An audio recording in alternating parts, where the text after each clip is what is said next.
Franck Ferrand raconte sur Radio Classique.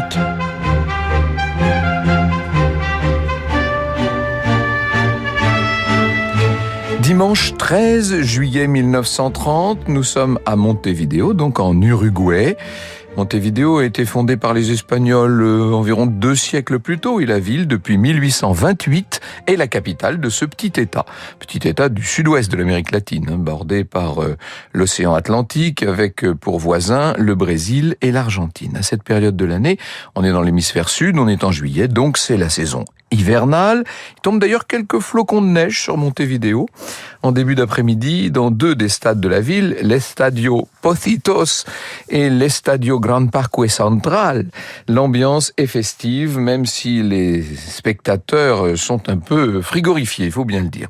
C'est dans ces stades que vont commencer dans quelques minutes les 2 matchs d'ouverture des 18 rencontres de la première édition de cet événement qui jusqu'alors n'avait jamais eu lieu. Et pour cause, c'est une création, c'est la Coupe du Monde de football.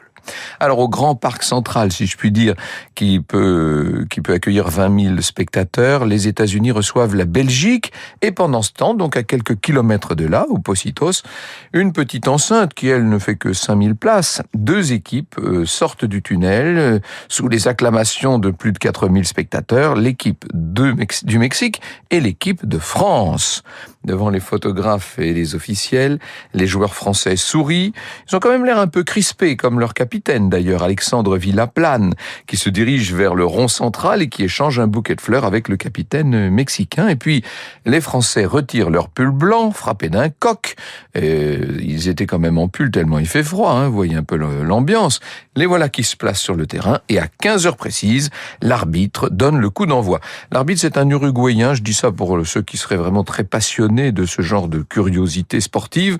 Il s'appelait Domingo Lombardi. La Coupe du Monde vient de commencer et nul doute que ce jour-là, le plus heureux dans le public, celui qui arbore le sourire le plus épanoui, c'est un homme de 56 ans. Vous allez voir pourquoi je parle de lui. Il s'appelle Jules Rimet. Franck Ferrand sur Radio Classique. Jules Rimet est le président de la Fédération française de football. Avant, il a créé un club parisien, le club de Saint-Ouen, le Red Star. Célébrissime Red Star. Donc Jules Rimet s'est fixé pour objectif de faire du football un sport professionnel et depuis 1921, il est à la tête de la FIFA, ce qu'on appelle la FIFA, la Fédération internationale de football association. Alors, évidemment, il n'y a que quelques pays membres au début, mais lui a l'intention de rassembler toute la famille du football à l'échelle planétaire autour d'une compétition professionnelle qui pourrait réunir plusieurs nations, toutes celles qu'ils veulent en fait, et il n'y aurait pas de phase éliminatoire. C'est ça qu'il faut comprendre. Lorsqu'on parle de la création de cette Coupe du Monde, c'est que ce ne sont pas seulement les équipes qualifiées là à l'époque, c'est toute équipe nationale qui veut disputer la rencontre peut se présenter. Rimet s'est inspiré des tournois de football disputés dans le cadre des 2 Jeux Olympiques de 1924 et 1928 et il faut dire que les rencontres olympiques de football dans les années 20 ont rencontré un grand succès. En mai 28, le projet que porte Jules Rimet depuis maintenant pas mal d'années est adopté et voilà que 6 pays 5 Européens et un Sud-Américain, donc l'Uruguay, se portent candidats. Il y a eu pas mal de désistements successifs des pays du vieux continent. Et donc, finalement, c'est l'Uruguay qui est désigné en mai 1929 pour organiser cette première Coupe du Monde. Le fait qu'en 1930, le pays célébrera le centenaire de son indépendance, qu'il s'engage à régler tous les frais de transport et d'hôtel, des sélections participantes, etc., ça a fait beaucoup d'arguments qui ont pesé en faveur de l'Uruguay, évidemment. Et puis, il faut dire que l'Uruguay, c'est un pays de football, double champion olympique en titre, s'il vous plaît, 24 et 28, et évidemment que ça a pesé aussi en faveur de sa désignation. Il y a un journaliste qui a assisté à la victoire de l'Uruguay au tournoi olympique de 24, à Paris donc. Le journaliste en question, vous le connaissez, c'est un grand écrivain, c'est Henri de Monterland. Voilà ce qu'il dit, Monterland. Nous avons ici le vrai football. En comparaison avec celui-ci, celui que nous connaissions avant, celui que nous jouions, n'était rien d'autre qu'un jeu de cour d'école. Mais jusqu'au coup d'envoi, qui est prévu le 13 juillet 1930, la tenue de la Coupe du Monde a posé question. On n'était pas certain que ça se ferait. D'abord, il y a eu ce krach boursier en octobre 29 qui a dissuadé beaucoup de nations de participer à une compétition qui quand même était coûteuse, ne serait-ce que par le voyage en bateau pour rejoindre l'Uruguay. Vous imaginez, pour traverser depuis l'Europe, c'est 2 semaines de navire à l'époque.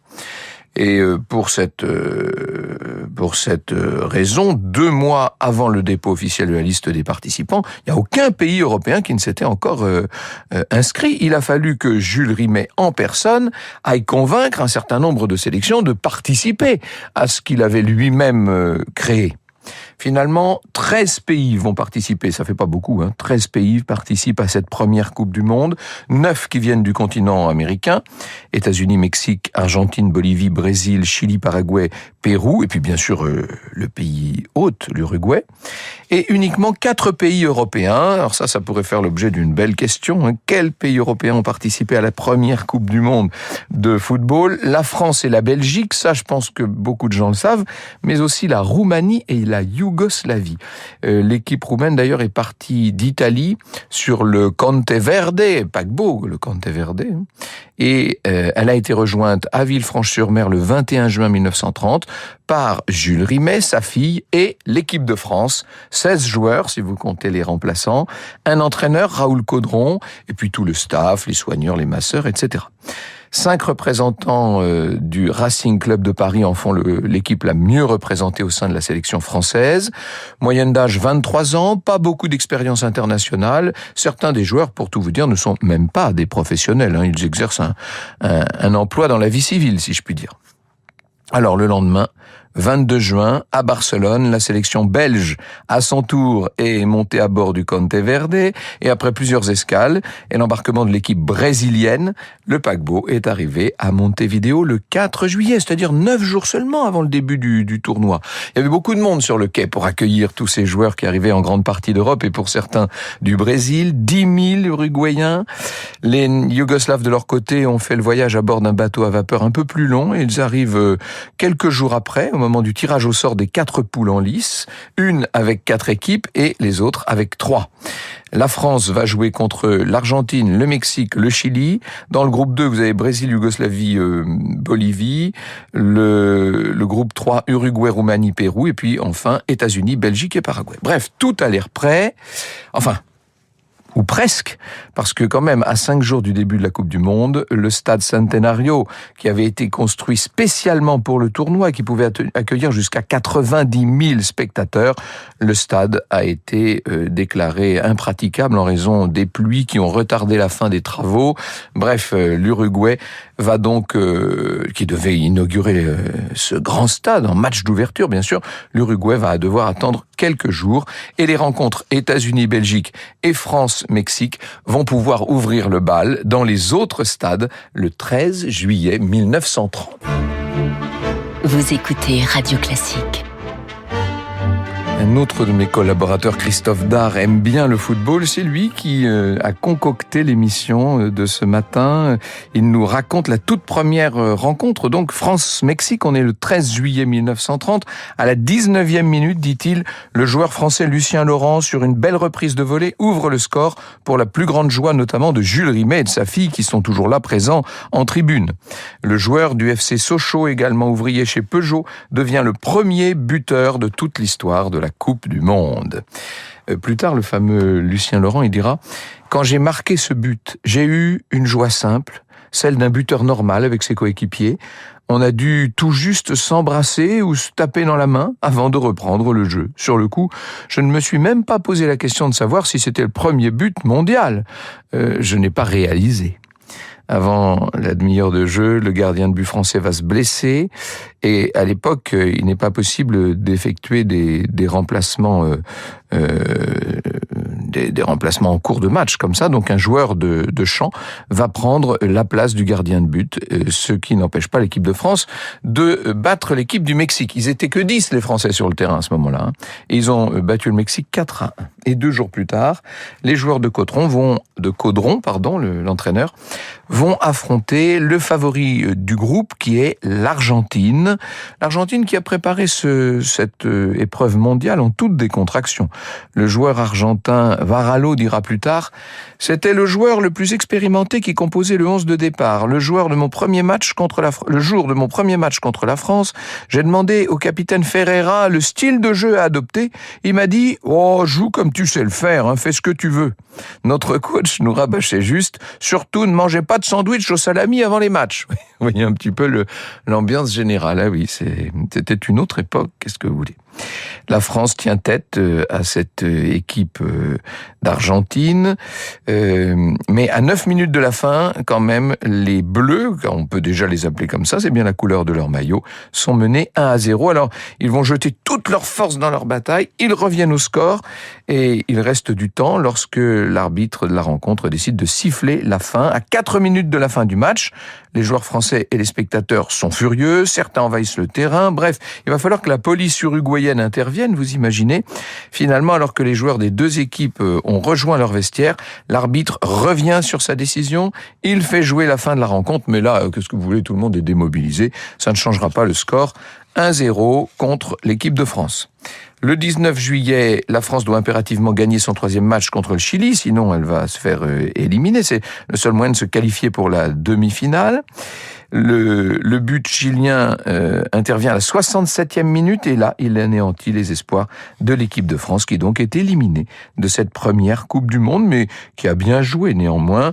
L'histoire retiendra que ce match contre le Chili s'est joué seulement devant 2000 spectateurs. C'est l'affluence la plus faible de toute l'histoire de la Coupe du Monde de football. C'est presque un score pour ce qui est du public de rencontre de championnat amateur. Alors, dans la poule 4, les États-Unis qui sont favoris de leur groupe vont terminer premiers. La Yougoslavie va faire sensation dans la poule numéro 2, puisqu'elle n'était pas tête de série, elle a battu le Brésil et se classe première après sa victoire contre la Bolivie. Et puis de son côté, l'Uruguay, qui est le pays organisateur du tournoi, évidemment est sous pression. D'ailleurs, la préparation de l'équipe s'est faite dans un camp d'entraînement avec une discipline extrêmement stricte, à tel point que le gardien de but de la Céleste a été exclu du groupe pour avoir enfreint le couvre-feu et accepté la visite de son épouse. Enfin, je crois qu'il a rencontré son épouse en dehors du camp en question. Bref, l'Uruguay entre dans la compétition le 18 juillet face au Pérou. C'est le moment, ça y est, d'inaugurer le fameux stade, là, qui n'était pas prêt, le stade Centenario. Le match est précédé d'une cérémonie qui marque justement le centenaire de la première constitution de l'Uruguay en 1830. C'était jour pour jour, le 18 juillet 1830. Eh bien, le match a lieu le 18 juillet 1930. Tout ça a été très bien prévu, évidemment. Et c'est pas une rencontre passionnante, mais l'Uruguay l'emporte. Évidemment, l'équipe uruguayenne n'a pas emballé les journalistes, c'est le moins qu'on puisse dire, mais ils vont se rattraper contre la Roumanie et se qualifier pour les demi-finales. Alors, la première demi-finale de cette Coupe du Monde 1930, toute première Coupe du Monde de l'histoire, se déroule au Centenario, justement, le 26 juillet, devant 70 000 spectateurs. Cette fois, le terrain est détrempé. Le match, c'est Argentine-États-Unis. Finalement, c'est l'Argentine qui se qualifie et qui va en finale. Et le lendemain, toujours au Centenario, et à la même heure, il y a 80 000 spectateurs pour la rencontre Uruguay-Yougoslavie. Et les Yougoslaves se débrouillent très bien, puisque dès la 4e minute, ils commencent par marquer un but. L'Uruguay égalise un quart d'heure plus tard, puis prend l'avantage, alors que le but que vient de marquer l'équipe nationale n'aurait pas dû être validé, en fait, parce qu'il est sorti des limites, le ballon est sorti des limites du terrain, il a été renvoyé par un policier uruguayen, et c'est un buteur de la Céleste qui a finalement marqué, mais normalement, le ballon n'était plus en jeu à ce moment-là. Bref, avant la demi-heure de jeu, alors que l'Uruguay mène 3-1, la Yougoslavie marque un but, mais qui cette fois est refusé par l'arbitre pour une position de hors-jeu très discutable d'après tous les gens qui étaient là. À l'époque, il n'y avait pas de caméra, il n'est pas possible de passer le ralenti, mais décidément, on peut dire que l'Uruguay a été un peu aidé dans cette affaire, si vous voyez ce que je veux dire. Peu importe, l'équipe nationale va aller en finale contre l'Argentine. Argentine-Uruguay, de toute façon, c'était le match de finale tel qu'il avait été prévu. C'était les deux favoris de la compétition, et c'est bien le match qui va décider du vainqueur de cette première Coupe du Monde de football. Franck Ferrand sur Radio Classique. Imaginez l'angoisse de l'arbitre belge qui va devoir arbitrer donc ce match Argentine-Uruguay alors que tous les spectateurs uruguayens sont là. Il y a énormément de monde dans les tribunes, bien entendu. Il a demandé que sa sécurité soit assurée, l'arbitre. Il y a même une de ses requêtes qui est que un bateau soit prêt à partir 1 heure après la fin du match dans le cas où il devrait quitter le pays un peu plus rapidement que prévu. Avant le début du match, l'arbitre a été sollicité déjà pour régler un différend avec les équipes d'Argentine et d'Uruguay parce que chacune veut jouer avec son propre ballon et pour trouver une solution, l'arbitre est entré sur le terrain avec un ballon sous chaque bras et on a tiré à pile ou face et c'est le ballon argentin qui a été utilisé en première mi-temps, le ballon uruguayen en deuxième mi-temps. Ce différend réglé, les deux équipes entrent sur une pelouse de piètre qualité. L'Uruguay est en bleu ciel, l'Argentine en rayures ciel et blanc, vous pouvez les imaginer, là qui déjà se battent avec la rage au ventre, bien entendu. Les deux équipes jouent avec 5 attaquants. Le coup d'envoi est donné à 15h30. Franck Ferrand sur Radio Classique. Et il y a pas mal d'occasions. L'Uruguay ouvre le score dès la 12e minute de jeu. Frappe croisée, poteau rentrant pour les spécialistes qu'on doit à l'ailier droit Pablo Dorado. Les Argentins égalisent 8 minutes plus tard. Ils prennent l'avantage avant la mi-temps. On peut dire que ça devient compliqué. À la pause, l'Argentine mène 2-1. Et en deuxième période, l'Argentine est près du 3-1, sauf que l'Uruguay égalise avant l'heure de jeu. Je cite le joueur Varallo, toujours, cet Argentin qui se rappellera en 2005, 75 ans après la finale, voilà ce qu'il dit. En seconde période, les Uruguayens ont commencé à jouer très dur. Je me souviens que celui qui me marquait n'arrêtait pas de me dire « je vais te tuer ». On a eu 2 blessés et on a terminé le match à 9 puisqu'à l'époque il n'y avait pas de remplaçant. J'étais blessé aussi, mais je suis resté sur le terrain. On n'allait tout de même pas terminer à 8.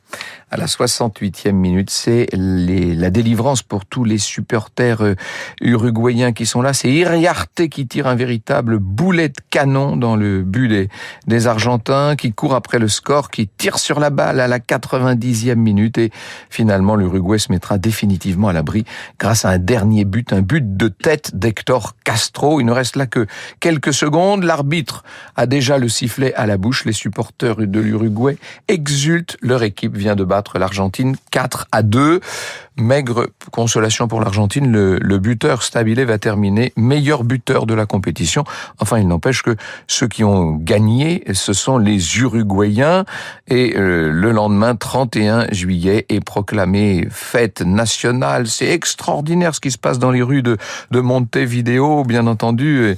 Et pendant ce temps, à Buenos Aires, une centaine de supporters argentins vont jeter des pierres sur l'ambassade d'Uruguay. Ça commence fort, cette première Coupe du Monde, comme vous pouvez le voir. Ça a été quand même un assez gros succès, on peut le dire. Alors, la Coupe du Monde a énormément changé depuis, mais c'est vrai que pour l'Uruguay, cette première victoire de 1930 reste gravée puisque le maillot de la céleste de l'équipe uruguayenne continue d'arborer 4 étoiles qui correspondent au sacre des Coupes du Monde de 1930 et aussi de 1950, je ne vais pas vous la raconter celle-là, et puis aux 2 titres olympiques, donc de 24 et 28. Alors, la FIFA a demandé qu'on retire les 2 étoiles des titres olympiques qui n'ont rien à faire sur un maillot de Coupe du Monde, mais je regrette, en 2022 au Qatar, ce sont bien 4 étoiles qu'arboreront les joueurs uruguayens sur leur maillot.